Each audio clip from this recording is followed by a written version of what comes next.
Hi friends, నేను Ratna Kumar. Welcome to my channel Ratna view.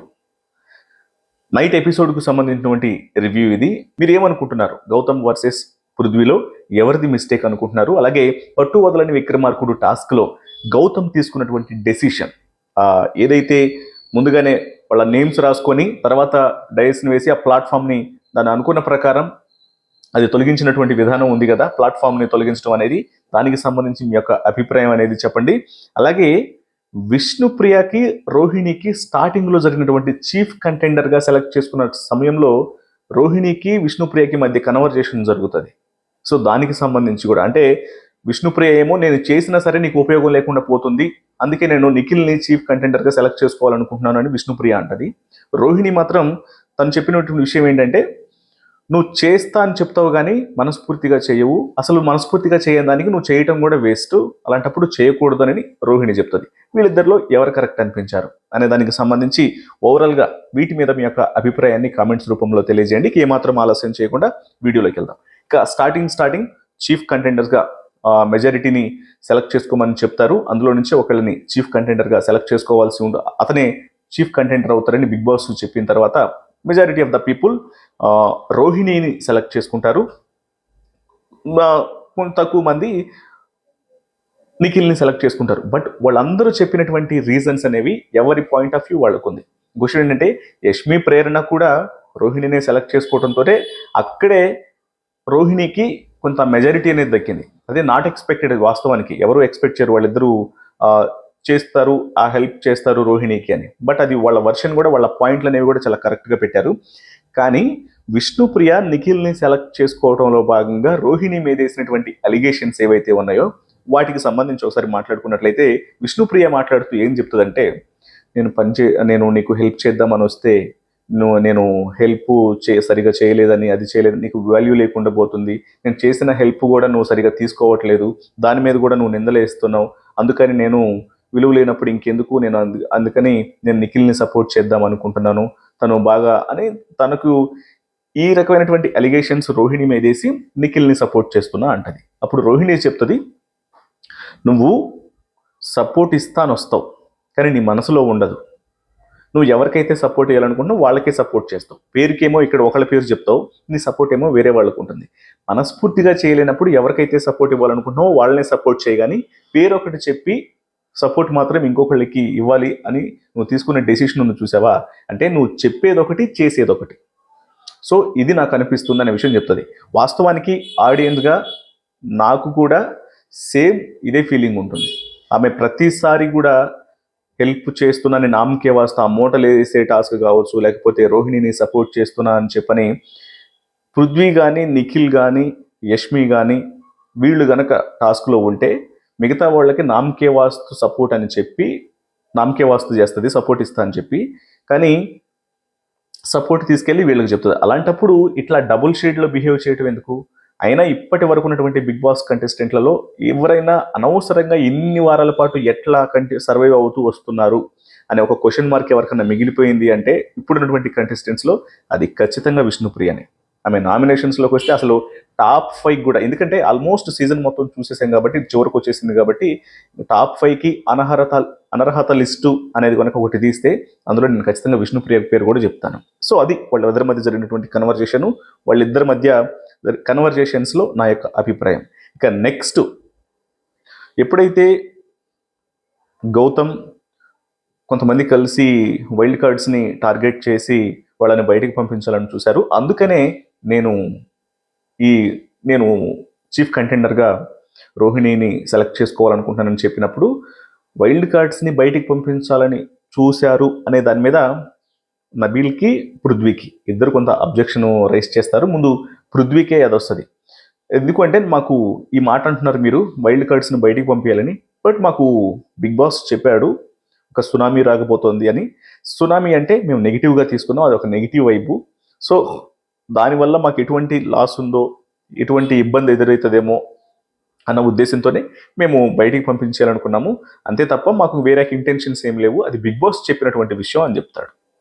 ఆ తర్వాత అయితే ఇక్కడ ఏంటంటే, మీరు వైల్డ్ కార్డ్స్నే నామినేట్ చేశారు, వైల్డ్ కార్డ్స్నే ఇట్లా చేశారు అనేటువంటి గౌతమ్ చెప్పినటువంటి విషయం ఏదైతే ఉందో అక్కడ మాత్రం ఖచ్చితంగా ఇక్కడ ఒక చిన్న మిస్టేక్ అయితే మాత్రం గౌతమ్ సైడ్ నుంచి ఉంది.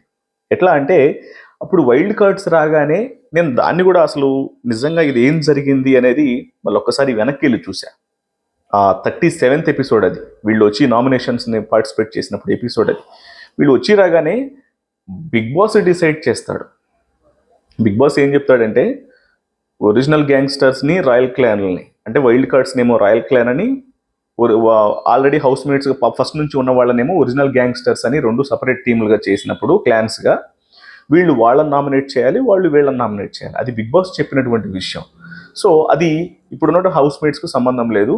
సో అది అక్కడ ఆ పాయింట్ రైస్ చేయడం అనేది గౌతమ్ చేసినటువంటి మిస్టేక్. మీరు వీళ్ళనే నామినేట్ చేయడం అంటే అది ఆ ఒక్క ఎపిసోడే కానీ, బట్ తర్వాత తీసుకున్నటువంటి డెసిషన్స్ అన్నీ కూడా వీళ్ళు చూడటం కూడా ఒరిజినల్ గ్యాంగ్స్టర్స్ రాయల్ క్లాన్ గానే 2 టీముల్లాగా ఫైట్ చేసుకోవాల్సినటువంటి పరిస్థితిలోనే ఆ కాంపిటీషన్ నడిచింది.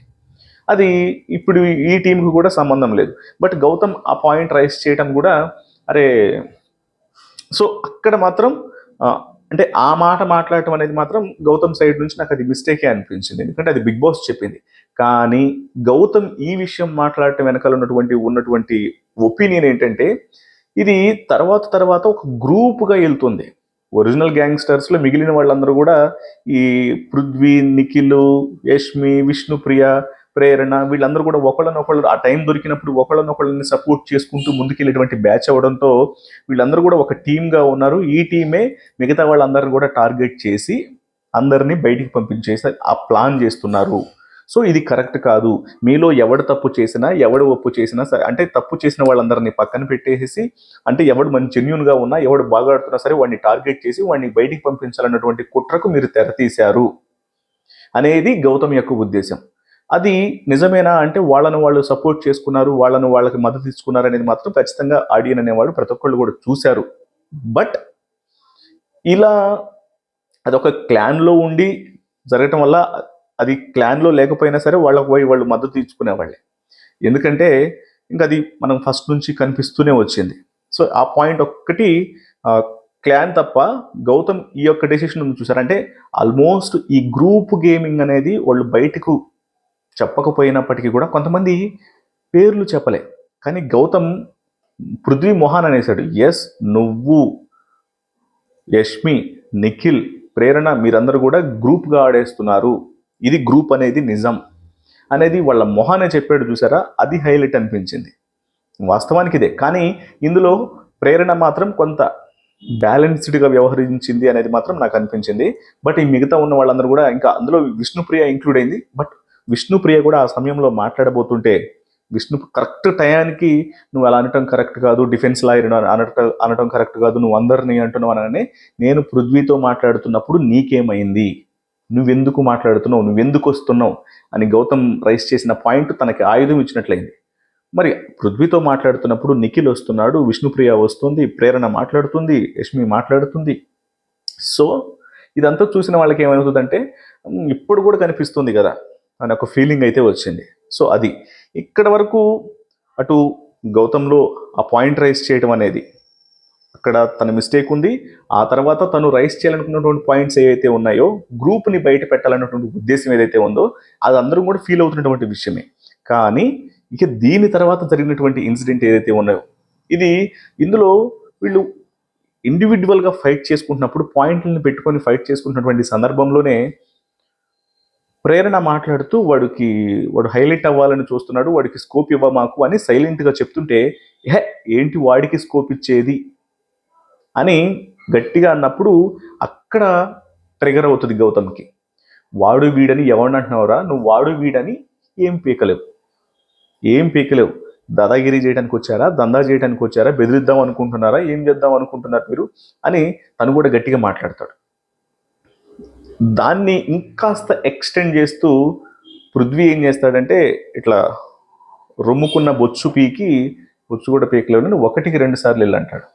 అది చూసే ఆడియన్కి ఎలా ఉంటుందంటే ఏదో ఒక రోజు వీడు ఇలాగే ఉంటే ఖచ్చితంగా ఆడియన్స్ అందరు కలిసి వీడి బొచ్చు పీకి పంపించేస్తారు అనే ఫీల్ అవ్వాల్సి వస్తుంది. ఖచ్చితంగా. ఇప్పుడు ఇంకో విషయం ఏంటంటే, తను తగ్గి మాట్లాడుతుంటే అది చూసేవాళ్ళు చాలామంది అంటే పృథ్వీ వాళ్ళని సపోర్ట్ చేసే వాళ్ళకి ఎలా అనిపిస్తుందంటే, చూసాడా పృథ్వీ గాడు భయపెడుతుంటే అసలు నిఖిల్ గౌతమ్ పారిపోయాడు, వెనక్కి వెళ్ళిపోయాడు. అది బెదిరించడం అంటే అనుకుంటారు. కానీ మీద పడి కొట్టలాడుకోవటం అనేది 5 నిమిషాల పని. మనం కొన్నిసార్లు అనుకుంటాం. అంటే మాటల్లో ఎట్లా ఉంటుందంటే, ఎక్కడ నెగ్గాలో కాదు, ఎక్కడ తగ్గాలో తెలిసిన వాడే గొప్పడని మాటలకి పనికి వస్తాయి. కానీ ఇలాంటి వాటిల్లో నిజంగా ఆచరించిన వాడిని మాత్రం మనం కొంచెం తక్కువగా చేసి చూస్తాం. అది మాత్రం కరెక్ట్ కాదు. కానీ పృథ్వీని డిఫెండ్ చేసుకోవటంలో గౌతమ్ సక్సెస్ అయ్యాడనిపించింది వాళ్ళ మధ్య కన్వర్జేషన్స్లో. సో అది ఇక్కడ ఎవడరా అని కొంత లిమిట్ దాటడం, తర్వాత ఏం పీకలేవు అని చెప్పని తను అంటే మళ్ళీ దాన్ని ఎక్స్టెన్షన్ చేస్తూ రొమ్ములు ఉన్నాయి ఆ చెస్ట్ మీద ఉన్నటువంటి ఎంట్రుకలు పీకి చూపించడం, ఇది ఆడియన్స్కి చూసే వాళ్ళకి పృథ్వీ అనే వ్యక్తి మీద విపరీతమైనటువంటి కోపాన్ని తెప్పించడం ఖాయం. ఎందుకంటే చూస్తేనే వరస్ట్గా అనిపిస్తుంది. వీడికి ఏదో ఒక రోజు బొచ్చు పీకి పంపించేస్తారులే అని ఒక ఫీలింగ్ కూడా వచ్చేస్తుంది ఆడియన్కి. సో అది అక్కడ జరిగినటువంటి కన్వర్జేషన్. ఇది అయిపోయిన తర్వాత అవినాష్ రోహిణి వీళ్ళతో మాట్లాడుతూ ఒక మాట అంటాడు. నైట్ వాళ్ళు కూర్చొని మాట్లాడుకుంటున్నప్పుడు, ఏంటి వాడు ఏదో అసలు ఇలాంటి వ్యక్తి ఇన్ని వీక్స్ ఎట్లా సర్వైవ్ అవుతున్నాడు అంటే, సేవ్ అవుతూ వస్తున్నాడు కాబట్టి నేనేం చేసినా నడుస్తుంది, నేను ఎవరినైనా సరే తిట్టొచ్చు, ఎవరిని ఎట్లా పడితే అట్లా మాట్లాడొచ్చు, ఎవరి మీదకైనా వెళ్ళిపోవచ్చు, ఎందుకంటే నన్ను ఆడియన్స్ సేవ్ చేస్తున్నారు కాబట్టి వాళ్ళకి ఇదే నచ్చుతుంది, నేను జనాల మీద ఎగబడటమే నచ్చుతుంది, జనాల మీద కలబడటమే నచ్చుతుంది, అంటే కంటెస్టెంట్ల మీద ఎగబడటం కలబడటం, వాళ్ళందరినీ ఎలా పడితే అలా మాట్లాడటమే జనాలకు నచ్చి నన్ను ఉంచుతున్నారు అనే ఒక ఇదిలో వీడు ఉంటున్నాడు. అసలు ఏం జరుగుతుందో అర్థం కావట్లేదు అనే విషయాన్ని అవినాష్ రైజ్ చేస్తాడు. అది విన్నప్పుడు నాకు కరెక్టే అనిపించింది. ఒరే నిజమే కదా, ఆడియన్స్ అనేవాడు ఎప్పుడో జలకిచ్చి పంపించేసినట్లయితే నెక్స్ట్ ఇలా బిహేవ్ చేయడానికి వేరే వాళ్ళకి ఛాన్స్ ఉండేది కాదు. బట్ ఇతను వెళ్ళలేదు కాబట్టి ఇంకా అసలు తను బిహేవియర్కి అది లిమిట్ లేకుండా పోతుంది, ఎలా పడితే అలా బిహేవ్ చేస్తున్నాడు అనే ఫీలింగ్ నాకు కూడా వచ్చింది. సో అది ఇక తర్వాత పట్టు వదలని విక్రమార్కుడు టాస్క్ స్టార్ట్ అవుతుంది. పట్టు వదలని విక్రమార్కుడు టాస్క్లో చాలా ప్లాన్డ్గా బిగ్ బాస్ గౌతమ్కి పరీక్ష పెట్టాడు. అది ప్రతి ఒక్కళ్ళం కూడా చూసాం. ఎందుకంటే అక్కడ తేజ, రోహిణి, పృథ్వీ, యష్మి, విష్ణుప్రియ వీళ్ళల్లో అప్పటికే గొడవైంది కాబట్టి ఖచ్చితంగా పృథ్వీ వాళ్ళని టార్గెట్ చేస్తాడా, అందుకంటే గ్రూప్ అని మాట్లాడుతున్నాడు కదా, గ్రూప్ అని మాట్లాడుతున్నటువంటి వ్యక్తి ఏ రకమైనటువంటి డెసిషన్ తీసుకుంటాడు, ఎంతవరకు జెన్యూన్గా ఉంటాడు అనే దానికి అగ్ని పరీక్ష పెట్టాలన్న ఉద్దేశంతో గౌతమ్ నువ్వే సంచాలక్ అంటారు. ఎందుకంటే 5 ప్లాట్ఫామ్లు, 5 కంటెస్టెంట్లు రోప్ను పట్టుకోవాలి, ప్లాట్ఫామ్ మీద నిలబడాలి. ఎవరైతే సంచాలకు డయాస్ వేసినప్పుడు సంచాలకు ఆ డైస్ని వదిలినప్పుడు అందులో ఏ కలర్ అయితే వస్తుందో ఆ కలర్కు సంబంధించినటువంటి ప్లాట్ఫామ్ని రిమూవ్ చేయాలి సంచాలకు అని చెప్పినప్పుడు అది మొత్తం గేమ్ అంతా కూడా సంచాలక్ చేతిలో ఉంటుంది. పైగా ఆర్గ్యూ చేసే అవకాశం కూడా అక్కడ ఉన్నటువంటి చీఫ్ కంటెండర్స్కి ఇచ్చాడు. సో ఇక్కడే అసలు నేను కూడా ఆశ్చర్యపోయాను, అసలు ఎట్లా చేస్తాడు. ఎందుకంటే ఇక్కడ 2 వెర్షన్స్ ఉంటాయి చూడండి. ఫస్ట్ ఎప్పుడైతే ఇప్పుడు మనం నా 2 వెర్షన్స్ ఏంటనేది చెప్తాను. కోర్స్ ఆబ్వియస్లీ ఖచ్చితంగా రోహిణికే సపోర్ట్ చేస్తాడు, రోహిణి టేస్టీ తేజ ఫ్రెండ్స్ కాబట్టి వాళ్ళకి సపోర్ట్ ఇచ్చి వీళ్ళని ముందు పంపించేయాలనుకుంటాడు ఎవరు, గౌతమ్ అనేది ప్రతి ఒక్కళ్ళకి కనిపిస్తుంది. కానీ నా వర్షన్ ఏంటో చెప్పనా, ఖచ్చితంగా వాళ్ళకి చేయటమే కరెక్టు, వాళ్ళనే చేయాలి. ఎందుకంటే అసలు చీఫ్ కంటెండర్గా సెలెక్ట్ చేసుకుందే రోహిణిని కదా. నిఖిల్, రోహిణి వీళ్ళిద్దరూ ఉన్నప్పుడు రోహిణిని సెలెక్ట్ చేసుకున్నాడు గౌతమ్. మరి ఇక్కడ ఇప్పుడు ఒకవేళ ఇక్కడ నన్ను గ్రూపిజం అనుకుంటారు అని చెప్పని ఒకవేళ యష్మిని, పృథ్వీని, విష్ణుప్రియని తీయకుండా రోహిణిని తీసేసాడు అనుకో, మరి ఆ మాత్రం దానికి నువ్వు ఆమెను చీఫ్ కంటెండర్గా సెలెక్ట్ చేసుకునే ఉపయోగం ఏముంది? ఆమెకి మద్దతు ఇవ్వకపోతే నీ చేతిలో సంచాలకుగా అవకాశం దొరికినప్పుడు. ఇలాంటివి ఎన్ని జరగలేదు మనకి గత ఎపిసోడ్స్లలో. చివరికి మొన్న ప్రేరణను కూడా అంతే కదా, ఆమె ఫస్ట్ ఏమో ఒకళ్ళకి ఇప్పుడు రోహిణి విషయంలో అదే జరిగింది కదా.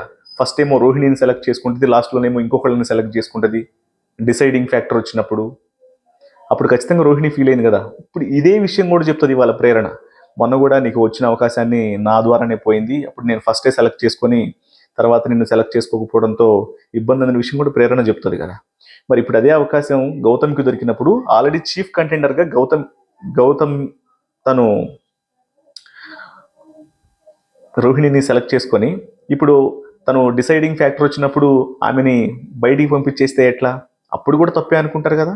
సో ఇన్నున్నాయి, అటు గ్రూపిజం అని, ఇటు పక్కన రోహిణిని ఆల్రెడీ చీఫ్ కంటెండర్గా ఎన్నుకున్న రోహిణిని, వీళ్ళు ఇంతమంది మధ్య ఇన్ని విషయాల మధ్య అసలు ఏం చేస్తాడు అంటే ఒక మాస్టర్ మైండ్తో ముందే ఆ ప్లాట్ఫామ్లలో ఎవరి నెంబర్, ఆ ప్లాట్ఫామ్లకి నెంబర్లు వేసి ఎవరిది వస్తే ముందు వాళ్ళని తీసేస్తా అని ఏదైతే సెలెక్ట్ చేసుకున్నాడో అది మాత్రం ఇంకా అన్బిలీవబుల్, సూపర్ అనిపించింది. బా ఏం స్ట్రాటజీస్ ఉపయోగించాడని. ఇక్కడ చివరికి బిగ్ బాసే ఇరిగించాలనుకున్నప్పటికీ కూడా బిగ్ బాస్ వల్ల అవ్వలే.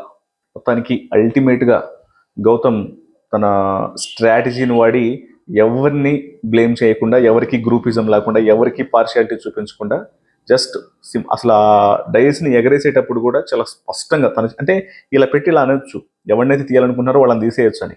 అంత ఇదిగా దాన్ని పైకి ఎగరేసి లక్ బేస్డ్ మీద వెళ్ళిపోవాల్సిన అవసరం కూడా లేదు, ఎందుకంటే అదంతా కూడా గౌతమ్ చేతిలోనే ఉంది. గౌతమ్ అక్కడ ఫేవర్ చేసినప్పటికీ కూడా బయట ఆడియన్స్ని కూడా దృష్టిలో పెట్టుకొని వాళ్ళందరూ కూడా ఒక లబ్ డబ్ అనేటువంటి ఇది ఉంటుంది కాబట్టి, బట్ అక్కడ తను తీసుకున్నటువంటి డెసిషన్స్, ఆ నెంబర్స్ ఏసీ వాటిని బట్టి ఆ ప్లాట్ఫామ్లో తీయడం అనేది చాలా మాస్టర్ స్ట్రాటజీ అనిపించింది. కానీ ఇది ఎపిసోడ్లో చూపించకపోవడమే బాధాకరం. మరి బిగ్ బాస్ ఎందుకు చూపించలేదు, తనని ఏమన్నా అది ఏంటనేది చాలా మందికి డిసప్పాయింట్గా అనిపించింది, ముఖ్యంగా గౌతమ్ని సపోర్ట్ చేసే వాళ్ళకి. సో ఇది తర్వాత ఇక విశ్వక్సేను ప్రమోషన్ కోసం వస్తాడు, ఇదంతా జరుగుతుంది. ఓవరాల్గా ఇందులో ఫస్ట్ విష్ణుప్రియ రోహిణి విషయంలో మాత్రం ఖచ్చితంగా విష్ణుప్రియ చాలా, అది నేను ఫస్ట్ నుంచి ఆమె ఏనాడు కూడా పాజిటివ్గా మాట్లాడడానికి ఛాన్స్ ఇవ్వట్లేదు మనకి, ఆమె మళ్ళీ మిస్టేకే చేసింది. పృథ్వీ గౌతమ్ జరిగిన ఫైట్లో స్టార్టింగ్ గౌతమ్ మిస్టేక్ ఉంది, అంతకు మించి మళ్ళీ పృథ్వీ మిస్టేక్ అనేది డబుల్ ఉంది. తర్వాత స్ట్రాటజీగా తనకు వచ్చినటువంటి బాధ్యతను సంచాలకంగా నెరవేర్చాడు, కానీ పృథ్వీ చాలా బాగా రోపుని పట్టుకొని చాలా బాగా ఇదిగా చేశాడు. సో ఇది ఇక దీనికి సంబంధించి ఈ ఎపిసోడ్ హైలైట్స్కు సంబంధించి నేను చెప్పినటువంటి విషయాల మీద మీ యొక్క అభిప్రాయం ఏంటనేది ఖచ్చితంగా కామెంట్స్ రూపంలో తెలియజేయండి. వీడియో నచ్చితే లైక్ చేయండి, షేర్ చేయండి, ఛానల్ని సబ్స్క్రైబ్ చేసుకోవడం మాత్రం మర్చిపోకండి. Thank you so much.